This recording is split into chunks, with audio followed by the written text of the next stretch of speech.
না না শুনক মিয়া মুছলমান নক'ব বিদেশী নে স্বদেশী এইটো কথা কওক এইটো আপোনালোকে কিয় ব্যৱহাৰ কৰিছে বিদেশী নে স্বদেশী বিদেশীয়ে যদি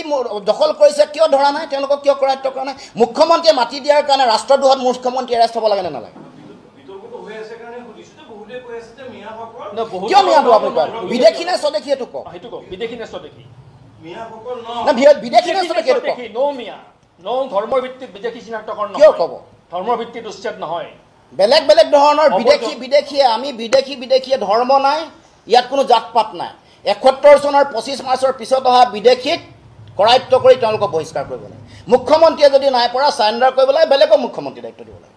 আৰে উচ্ছেদকটো আমি ইতিমধ্যে কৈছোঁ মানে বেদখল য'ত হ'ব ক'লো নহয় পিজিআৰ ভিজিআৰ বনাঞ্চল জনাঞ্চল চব বনাঞ্চল অভয়াৰণ্য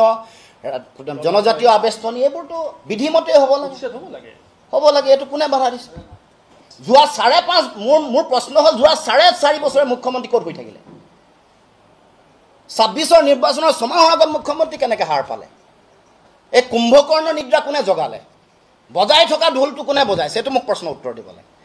কুম্ভকৰ্ণৰ নিদ্ৰা জগাবলৈ যিটো ঢোল বজাইছে এইটো কোনে বজাইছে মুখ্যমন্ত্ৰী যোৱা ৪.৫ বছৰ ক'ত হ'লে কুম্ভকৰ্ণ নিদ্ৰা